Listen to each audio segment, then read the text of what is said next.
Саламатсыздар ма, құрметті оқушылар? Біз 3D бағдарламасымен жұмыс істеуді жалғастырамыз. Бүгінгі біздің сабағымызда Cartoon Animator 4-ші версия PPLin, яғни Realusion фирмасыныңкі бұлда. Біз бұл жерде мультфильм жасауды үйренеміз. Бұл жерде 3D емес, 2D мен жұмыс жасау болып тұр. Сондықтан біз осы бағдарламаны ашамыз. Бағдарламаның жұмыс істеу ортасы мына осындай көріністен тұрады. Бұл жерде таныса кетсек, бірінші проект, екінші актер дейді, actor, яғни character, кейіпкерлер бізге қажетті, олардың анимациялары, олардың сахнасы, ал SFX, Prop, Elastic Motion бұлармен келесі сабақта танысатын боламыз. Ал жұмысты бастайық. Ең әуелі бізге сахна қажет. Сахнаны басып, үстінен 2 рет шертетін болсақ, немесе ұстап әкеп мына терезеге қоятын болсақ, біздің сахнамызды алдық. Бізге көрінеді. Осы жерде енді бізге кейіпкерлер қажет. Мен жаңа айтып өттім, біздің бағдарламамыз мультфильм жасауға көмектеседі. Бұл жерде кейіпкерді ұстап алып келіп, өзіңізге қажетті орынға әкеп тастайсыз.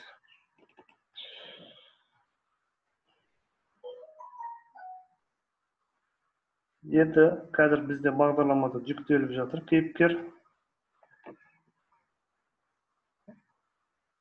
Осы кейіпкерді жаңағыдай біз үлкейтіп кішірейтсек болады. Ол үшін бізге мына батырма қажет, стрелканың батырмасы. Біз кейіпкерді кішкене үлкейтейік. Міне, көріп тұрсыздар. Қалағанымызша, қалаған жерге жылжытсақ болады. Енді бізге тағы да бір кейіпкер керек. Мысалы, мына кейіпкерді ала салайық.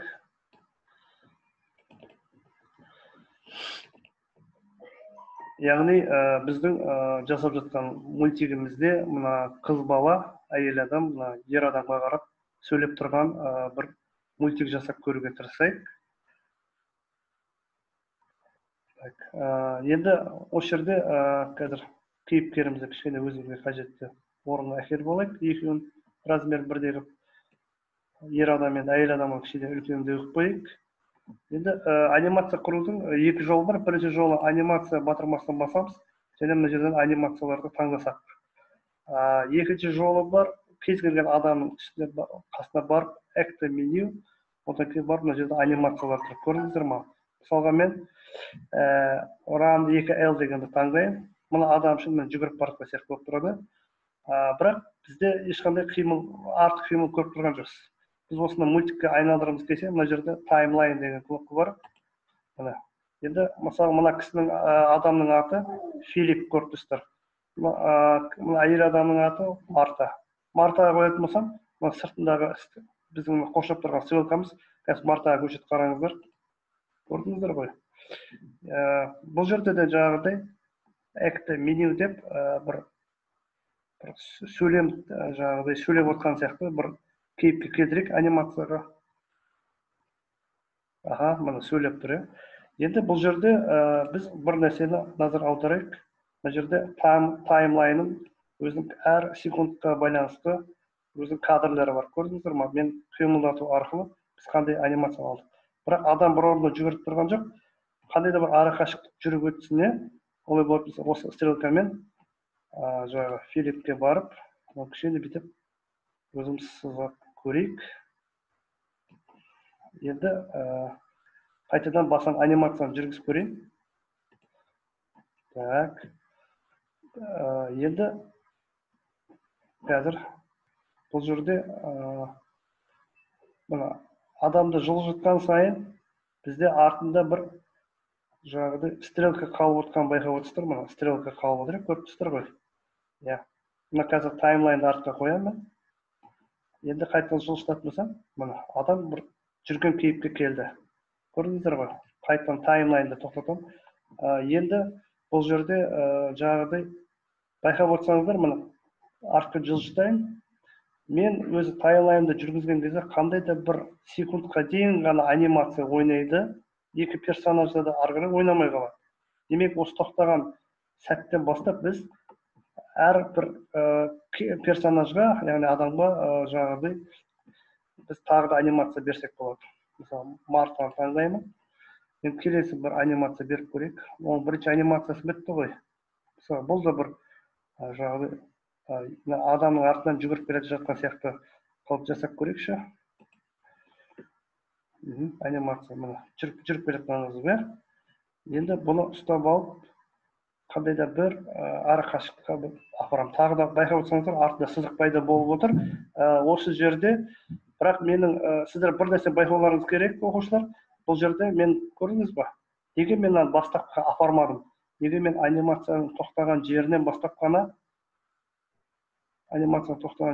қана келесі кадрды қосып отырмын. Мен бастап қойып көрейікші, қандай болады екен бізде. Мына. Мен артынан жүріп келе жатқан сияқты болды, көрдіңіздер. Енді осы жерде таймлайнды жаба салайын. Бүкіл біз қайта нулевой бастап кадрға тұрайық.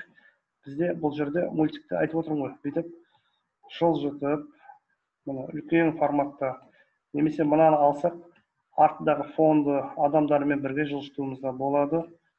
Жақындатып, алыстатуымызға болады, көріп отырсыздар. Мына.